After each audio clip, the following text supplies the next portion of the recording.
নামাজ মাগরিবের কোনটা?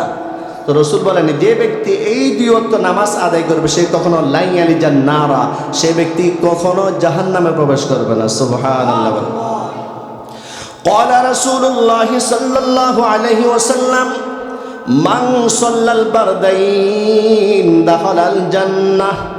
নবীজি বলেন যে ব্যক্তি দুই শীতল নামাজ আদায় করবে, দুই শীতল নামাজ অর্থাৎ ফজরের নামাজ এবং আসরের নামাজ, গরম কম না একটু তুলনামূলক, এই দুই শীতল নামাজ যে ব্যক্তি আদায় করবে দাখালাল জান্নাহ, সে ব্যক্তি জান্নাতে প্রবেশ করবে। সুবহানাল্লাহ বলেন। আর পাঁচ ওয়াক্ত নামাজ যে ব্যক্তি আদায় করবে, রাসূল কারীম সাল্লাল্লাহু আলাইহি ওয়াসাল্লাম বলেন আরাআইতুম লাউ আন্না নাহরাম বিবাবি আহাদিকুম ইয়াগতাসিলু মিনহু কুল্লা ইয়াউমিন খামসা মাররাতিন হাল ইয়াবকা মিন দারানি শাইউন। আল্লাহ নবী প্রশ্ন করেন, আমার সাহাবীরা শোনো, তোমাদের কারো ঘরের সামনে যদি একটা কূপ থাকে, তোমাদের কারো ঘরের সামনে যদি একটা পুকুর থাকে, তোমাদের কারো ঘরের সামনে যদি একটা কল থাকে যেখানে গোসল করা যায়, তোমাদের ঘরের সামনে যদি একটা ঝর্ণা থাকে যেখানে গোসল করা যায়, তোমাদের কেউ যদি ওই ঝর্ণার মধ্যে, ওই কূপের মধ্যে, ওই পুকুরের মধ্যে ডেইলি 5 বার গোসল করে, হাল ইয়াবকা মিন দারানি শাইউন, তার শরীরের মধ্যে কি কোনো ময়লা আবর্জনা থাকতে পারে? ক্বালু সাহাবায়ে কেরাম বললেন লা ইয়াবকা মিন দারানি শাইউন, হে আল্লাহ রাসূল, তার শরীরের মধ্যে কিন্তু কোনো ময়লা আবর্জনা থাকতে পারে না।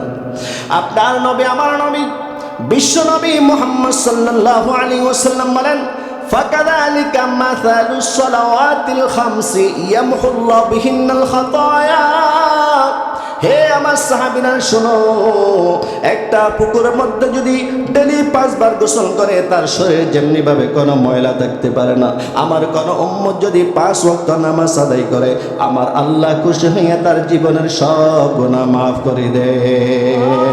নামাজ নিজে পড়বো তো ইনশাআল্লাহ, এবং ফ্যামিলি পরিবার পরিজনকে বলবো তো নামাজ পড়ার জন্য। 2 নাম্বার আমল করবো জান্নাতে যাওয়ার জন্য কোরআন তেলাওয়াত। যেহেতু পবিত্র মাহে রমজান একদম চলে আসছে, সেই জন্য আমাদের 2 নাম্বার আমল হবে কোরআন তেলাওয়াত। কোরআন তেলাওয়াত যারা পারেন অবশ্যই কোরআন তেলাওয়াত করবেন, কোরআন খতম দিবেন। আর যারা পারেন না কমপক্ষে ছোট্ট ছোট্ট সূরাগুলো তো অবশ্যই পারেন। বলেন তো ইন্না আতাইনাকাল কাউসার এই সূরাটা পারে না এমন কোন মুসলমান কি আছে? সূরাতুল ইখলাস পারে না এমন কোন মুসলমান কি আছে? বলেন, কথা বলে না। সূরাতুল ইখলাস কোনটা?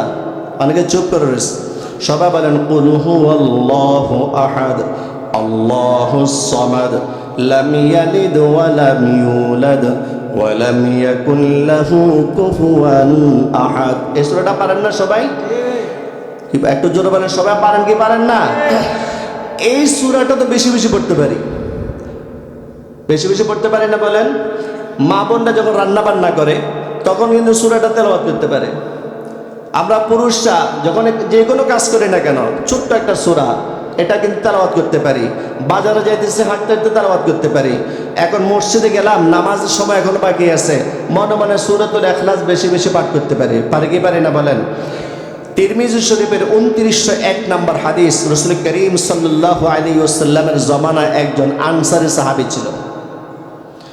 কানা রাজুলুম মিনাল আনসার, আনসারে এক লোক ইয়াউম্মুহুম ফি মসজিদে কুবা, মসজিদে কুবা ইমামতি করতেন। মসজিদে কুবা হচ্ছে সেই মসজিদ যে মসজিদটা আল্লাহর নবী হিজরত করিয়া সর্বপ্রথম মদিনাতে বানাইছিলেন। মসজিদে কুবা এখনো যারা হাজী সাহেব আছেন, যারা হজ করতে যান,